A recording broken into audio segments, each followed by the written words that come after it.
Hai, selamat datang.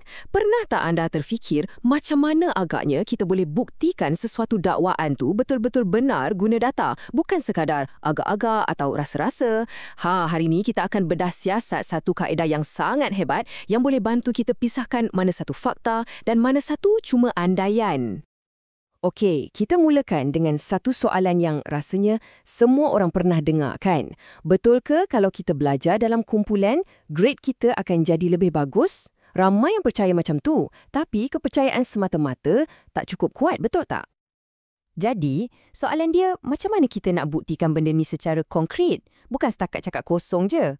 Kalau difikirkan balik, sebenarnya lagi susah dari yang kita sangka. Kita nak mula dari mana sebenarnya?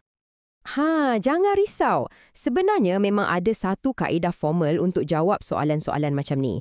Satu kaedah yang berasaskan bukti, bukan firasat. Ia dikenali sebagai pengujian hipotesis. Dan percayalah, ini adalah satu alat yang sangat berkuasa untuk kita cari kebenaran. Baiklah, jom kita selam lebih dalam lagi. Kita akan mulakan dengan perkara yang paling asas tapi paling penting. Apa sebenarnya beza antara sekadar andaian dengan hipotesis yang betul-betul boleh diuji? Okey, hipotesis ni, ia bukan sekadar tekaan tau. Ia adalah satu dakwaan atau satu soalan yang sangat spesifik, sangat jelas dan yang paling penting sekali, ia boleh diuji guna data. Boleh kata, ia adalah soalan yang kita boleh siasat secara saintifik. Gambar ni tunjuk beza dia dengan jelas sekali. Cuba tengok, hipotesis ni satu proses yang tersusun. Mula dengan soalan, lepas tu kita uji dengan bukti. Manakala andaian pula, ia cuma satu kepercayaan awal. Benda yang kita rasa betul tapi belum diuji lagi. Ia cuma kitik permulaan, bukan satu kesimpulan. Sekarang, jom kita buat satu kuis pantas. Cuba fikirkan tentang ayat ni. Semua pelajar memahami kuliah. Pada pendapat anda, adakah ia satu hipotesis yang boleh kita uji atau ia sekadar satu andaian? Fikir sekejap. Jawapannya, ia adalah satu andaian. Kenapa? Sebab perkataan memahami itu sendiri terlalu umum, terlalu subjektif. Macam mana kita nak ukur tahap faham setiap pelajar secara objektif dan konsisten? Susah kan? Jadi, ia tak cukup spesifik. Okey, soalan kedua. Cuba dengar yang ni. Pelajar yang menghadiri tutorial mendapat markah lebih tinggi.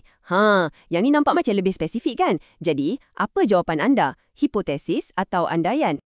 Tepat sekali. Yang ini memang hipotesis. Sebabnya sangat jelas. Kita boleh kumpul data yang sangat spesifik, iaitu markah peperiksaan. Lepas tu, kita bandingkan markah antara dua kumpulan pelajar tu untuk tengok dakwaan ni betul ke tak. Ia boleh diukur. Nampakkan beza dia? Hebat! Sekarang kita dah tahu macam mana nak bina satu hipotesis yang mantap dan boleh diuji.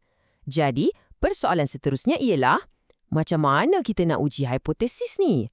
Apa alatan yang kita perlukan untuk kumpul semua bukti? Langkah pertama sekali, yang paling asas dalam mana-mana penyiasatan adalah kita kena kumpul data. Tanpa data, hipotesis kita tu akan kekal sebagai idea semata-mata, tak boleh pergi ke mana-mana. Zaman sekarang ni, salah satu alat yang paling mudah dan percuma untuk kita guna ialah Google Forms. Anda boleh cipta borang soal selidik dengan cepat, guna macam-macam jenis soalan, nak guna skala, nak guna pilihan tunggal, jawapan pendek, semua boleh. Sangat efisien untuk kumpul maklumat yang kita perlukan. Okey, lepas data dah terkumpul, selalunya ia akan nampak macam berserabut sikit kan? Di sinilah perisian macam SPSS atau Excel main peranan. Ia bantu kita susun data tu elok-elok. Kira statistik penting macam purata dan yang paling best, ia boleh tukarkan nombor-nombor yang pening tu jadi carta dan graf yang senang kita faham.